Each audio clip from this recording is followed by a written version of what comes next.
Then doing this probably depends on the size of your dictionary, et cetera, et cetera. Don't worry about it. It's never going to be an issue in this class. We're not going to have dictionaries of thousands of objects. Okay? All right. Next thing I'm going to talk about is not a class or syntax or whatever. It's a word, a phrase, property list. Okay, and I'm just going to define this term. You need to know what this term means, property list. A property list means a collection of collections. Okay, what's a collection? NSArray, dictionary, even string, NSData, NSNumber, those are all simple collections if you want to think of them that way, or they're the leaf nodes of collections. So if you have any object graph that just has arrays and dictionaries, numbers, strings, dates, and datas, then it's called a property list. So just for example, if you had an array of strings, that's a property list. An array of arrays, and those arrays contain property list, it's the property list. Okay? So any arbitrary graph, but as soon as you have any object in there that's not one of these things, or their mutable versions, that's allowed too. So you can have NS mutable strings or NS mutable arrays in there. Then it's a property list. Okay? A dictionary is only a property list if all of its keys and all of its values are property lists. Okay? So a dictionary, the keys are strings and values are arrays or other dictionaries of property lists, that would be a property list. Why do we define this term? Because there's a bunch of API throughout iOS that you're going to see that takes a property list as the argument. But property list is only a phrase we define, so it's probably going to take an ID. Okay? It's going to take an ID. It might take an NSArray or an NSDictionary, depending on the API. But it's basically saying in its documentation, the argument to this is a property list. So even if it's an array, it's got to be an array of property lists. If it's a dictionary, it's got to be a dictionary that has only property lists as keys and values. If it's an ID, it's got to be an array or a dictionary or string or number or what, you know what I mean? It's got to be a property list, okay? Make sense?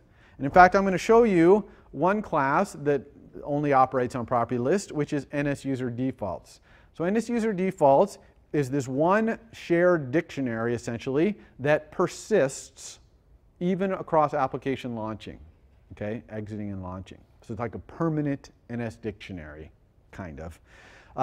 Everything that's stored in an NSUserDefault database has to be a property list. Okay, so it's not a full-on database, though. All right, it's pretty small. It's not really high performance. So you only want to store small things in there. Okay, you don't want to be storing huge images or anything like that, you know, turning them into NSDatas or something and storing them. You really don't want to do that. Small strings and arrays of strings and NS numbers, dates maybe, those kind of things. It's good to, is okay.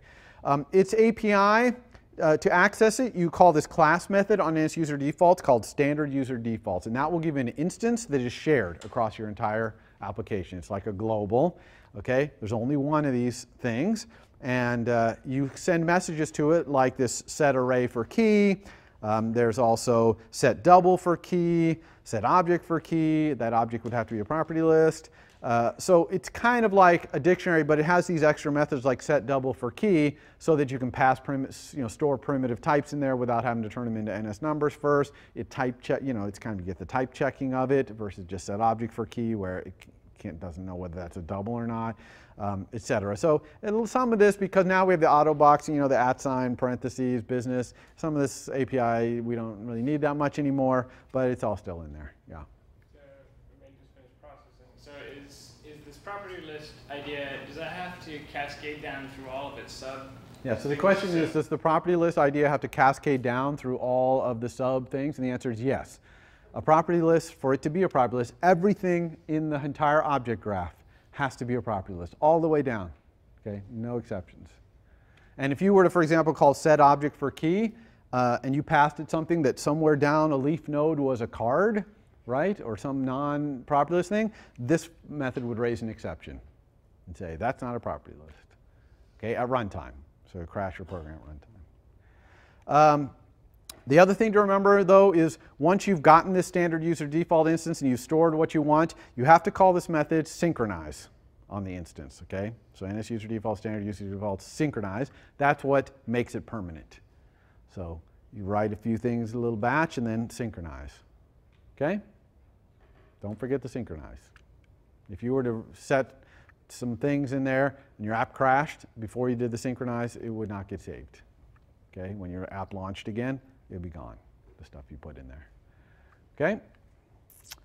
The last thing really I'm going to talk about that's kind of in the core part of Foundation is NSRange, which is just a C struct. It's exactly what you think. It describes a range. This might be a range in a string, or it could be a range in an array. It's basically a starting location, that's the NSU integer location, and a length, how many characters or how many items in the array. There's an important constant called NSNotFound. All right, NSNotFound is the value of location in a range that was not found or that is otherwise invalid. Okay, so you'd like search for a substring in a string and it couldn't find it, you're going to get a range back that the location is going to be NSNotFound. Everyone understand that? There's also this thing, NSRange pointer. That's basically just an NSRange star. Okay, now I told you in iOS we don't really put structs in the heap, and we don't. This NSRange pointer is for call by reference ranges. Okay, so some methods will take an NSRange pointer as an argument, one of its arguments, and what it's saying there is if you pass me a pointer to a range, I'll fill it in with some information. Almost always you can pass null there and it won't fill the information in because you won't be pointing to a range, but it's for that, it's for reference. Everyone know what it means to call by reference? Question? Yeah. Is the reason that, just out of curiosity, why are you using unsigned, or why did Apple choose to use unsigned integers for ranges? Because that seems like you can't represent range over negative numbers. Yeah, so the question is, why did Apple choose to make location be an unsigned integer? In other words, why can the range only be a positive range?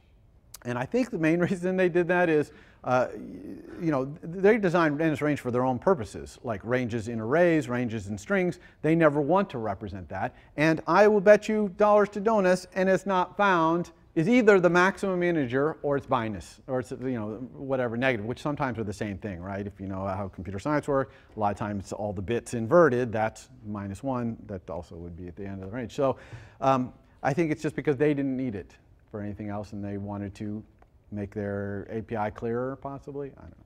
I don't work at Apple, never did, so I don't really know why they did that.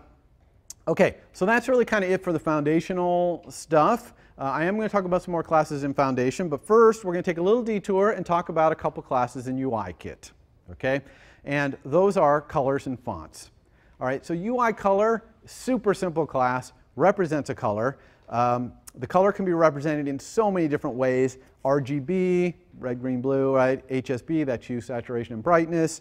You can even be a pattern. Okay, so you can have a color that is a UI image pattern in there, and when you draw with that color, it'll draw with the pattern. So color, super powerful, but nice and simple API. Colors can also have alpha. Okay, how many people in here do not know what alpha is? Never heard the phrase alpha. So everybody knows what alpha is. Okay, that's a first. So alpha, which in computer graphics is how transparent it is, 1 being fully opaque and 0 being fully transparent. You can create colors that are partially transparent, and then if you draw with them, you'll be able to see behind where you filled in. So it's really, colors are really cool. There's a handful of kind of standard colors, the green color, red color, purple color, whatever. You can look in its documentation to find those. They're just class methods. There's also a few methods in there like the light text color, which is the shade of gray for light text, disabled text, or whatever. So you can look at all that. Okay, so colors are simple. Fonts, not so simple. Okay, now fonts in iOS 7 are incredibly important to get right. Okay, a huge percentage of good iOS 7 UI design is picking the right fonts and using fonts in the right way, arranging fonts on screen in a nice way, super important. So there's a lot of support in iOS 7 that's new that is basically about making it easy to do the right thing with fonts. So I put up some examples of some iOS 7 apps here, and you can see how front and center fonts are on all these things. Okay? If you had ugly fonts here, or you didn't have bold, or you had fonts that were too smashed together or hard to read, or the wrong color, these UIs would be, impossible to decipher or very difficult to decipher here. So color and background colors and the size of fonts and all these things are all critically important in all of these applications. Okay, So we're going to talk a little bit about how to deal with this and what's in there for iOS 7 to make this happen. I can't really, unfortunately, I don't have enough time in lecture in general to go through all of this. I'll kind of distribute little bits of wisdom about it as we go through various UIs in lecture and demos and things like that. But I'm going to try and give you today is just the basis for how we present text on screen, okay? What the primitives are for that, and how we do it in the right way so that we get consistency. You see, one thing about all these apps, do you see how the bold font and the fonts you can click on and the kind of little subheading fonts, they're all related fonts, same family, maybe, maybe not, but they're related, they're the same sizes, they look the same. So all the apps kind of have a similar look, okay? That's because they're all using fonts properly, okay? So let's talk about fonts. The most important thing to understand about fonts is that if you're displaying user content, okay, that's the user's information. So in the calendar, that's the appointments and the days of the week and the month and all those things. In the weather, it's the temperature and the name of the city and things like that. In the timer app, it's the city that the clock is in, all this. So if it's user content, in other words, it's not the text on a button, okay? It's not a text on a button that users clicking like edit or something like that, then you want to use a preferred font, what's called a preferred font. And so you want this incredibly important method. If you only learn one method in all of UI font, it's this iOS 7 method called preferred font for text style. Okay, the text style argument is a string. You use a constant that you're going to look up in UI font descriptor actually. If you go through UI font, you can click through and find it. And so there's the body style, so that's text that's the body, the main part of what's being displayed. So like in an appointment, that would be, like in a calendar item, that would be the actual information about what's going to happen at that appointment. And then there's a headline style, so that would be obviously a header. There's footnotes, captions, like a caption on an image, things like that. There's about, I think, 8 or so of these, and you should familiarize yourself with what circumstances semantically those things should be used in. And then when you want a font in your app, you should be using one of these, okay, for user content. There's also system fonts. These are what goes on buttons, okay? Don't use the system fonts for user content, okay? Sometimes it's okay to use a preferred font on a button. It depends on whether the title of the button might change depending on the user's content. Basically, it's the user's content on a button. That'd be okay, but you generally wouldn't want to use system fonts for user's content. Okay? So this is what's on a button, what's, that kind of thing. All right. UI font descriptor. I put some extra slides in what I posted that talks more about UI font descriptor. I'm not going to go through them here. You can look through them to kind of get a little bit of a hint for UI font descriptor. But the bottom line is fonts are designed not by computer programmers, but by artists. Okay? Artists design fonts, and they've been designing them for hundreds of years. Yeah, probably a couple hundred years since the letters, since presses were made. I don't know when Gutenberg was exactly. Testing my history here, but those were designed, back then, actually etched on pieces of lead or whatever. Now they're designed in, Photoshop or Illustrator, probably type, vector graphics designing tool.